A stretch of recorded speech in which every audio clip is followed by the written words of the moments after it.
అది ఎవరికి లబ్ధి చేస్తుందని అనే ఒక ఆలోచన కాదు. ఇలా ఒక న్యాయమూర్తి ఇచ్చే తీర్పు ఏదైతుందో ఒకరికి లబ్ధి చేయాలనే ఒక ఆలోచనతో భావాలతోని ఎవరు తీర్పు ఇయ్యరు.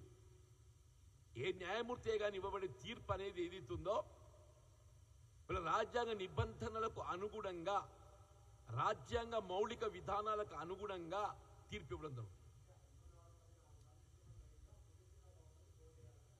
ఇట్స్ నాట్ దాంతో ఎవరు లబ్ధి పొందుతారు అనేది అంశం కాదు ఇక్కడ. అటువంటి వ్యక్తిత్వం గల నిబద్ధత గలటు అభ్యర్థి లభించడము ప్రతి భారత చట్టసభకు ఎంపికైనట్టు ఒక ప్రజాప్రతినిధి అదృష్టంగా భావించాలని చెప్పట్టున్నా. వీళ్ళ భారత ఉపరాష్ట్రపతి ఎన్నికల్లో అందుకే రాజ్యాంగ నిబంధనల్లో విప్ అనేది లేదు. ఇప్పుడు ఎవరు ఏ రాజకీయ పార్టీ ప్రతిపాదించే అభ్యర్థి ఎవరికి ఓటు వేయాలని నిబంధన లేదు. Every voter parliament member is an independent. ఆయన ఆత్మ ప్రబోధానికి అనుగుణంగా ఓటు వేయాలనేటువంటి ఒక ఆలోచన భావనతోనే రాజ్యాంగంలో ఏ విధంగా నిబంధనను పొందుపరచలేదు. ఇక్కడ మెజారిటీ మైనారిటీ అనేది కాదు. వీళ్ళ ఇండియా కూటమి అనేది ఇది ప్రతిపక్ష రాజకీయ కూటమి అనేది కాదు. ఇక్కడ ప్రతిపాదించిన అభ్యర్థిత్వం అనేది ప్రధానం. ఇక్కడ మనకు ప్రతిపాదించిన అభ్యర్థిత్వం అనేది ప్రధానం.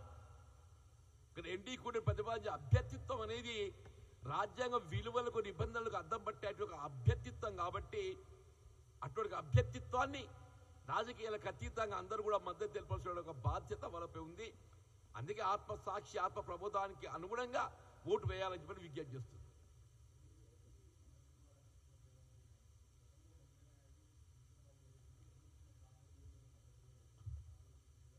ఇప్పుడు ఏ ప్రాంతం వారు ఆ ప్రాంత అభ్యర్థిని గౌరవించాలని చెప్పి కోరుకోవడం సహజం.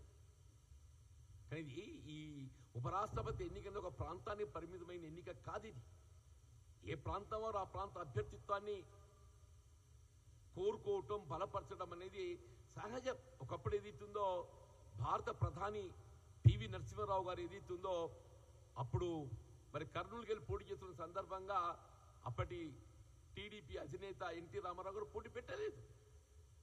మనకు దొరుకుతున్నట్టు అరుదైన అవకాశం అది. మనకు దొరుకుతున్న అరుదైన అవకాశం కాబట్టి పోటీ పెట్టలేదు. వాళ్ళ రేవంత్ రెడ్డి గారు ఏదైతున్నదో మన తెలుగు బిడ్డకు లభిస్తున్నటువంటి అరుదైన గౌరవం కాబట్టి దాన్ని కాపాడుకోవాలి అనేటువంటి ఒక భావనతోని వారు అప్పీల్ చేయడం జరిగింది. గౌరవించడం వారి యొక్క బాధ్యత. Thank you.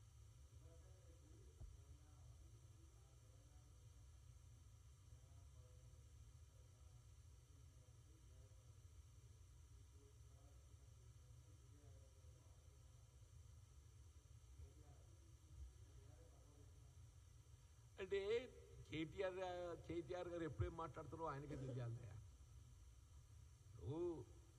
తెలంగాణ వాది తెలంగాణ రాష్ట్ర ఏర్పాటు ఉద్యమాన్ని ఏదైతుందో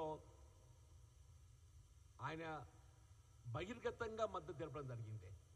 కేవలం ఆయన భావాలు వ్యక్తం చేయడం కాదు, ఉద్యమానికి మద్దతు తెలిపిండి. ఆయన ఉద్యమంలో భాగస్వామి ఏంటని చెప్పి అంటున్నా. ఇక తెలంగాణ రాష్ట్రం ఏర్పాటు కాబట్టడంలో ఏదైతుందో ఆయనది ఒక విధంగా క్రియాశీల పాత్ర ఉందని చెప్పి చెప్పక తప్పదంటుంది. ఇలా యూరియా అనేది ఏదైతుందో డెఫినెట్లీ ఇట్ ఈస్ రైతుకు అది వాళ్ళ అత్యవసరం కావాల్సినటువంటి ఒక అంశం. వీళ్ళ యూరియా కొరత ఏర్పడటానికి ఎవరు బాధ్యులే? బేసిక్గా కేటీఆర్ గారు అది ఆలోచించాలి. యూరియా కొరత ఏర్పడటానికి ఎవరు బాధ్యులు?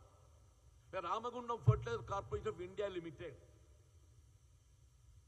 Fertiliser corporation of India limited Ramagundam 90% of allotment ఉంటుంది.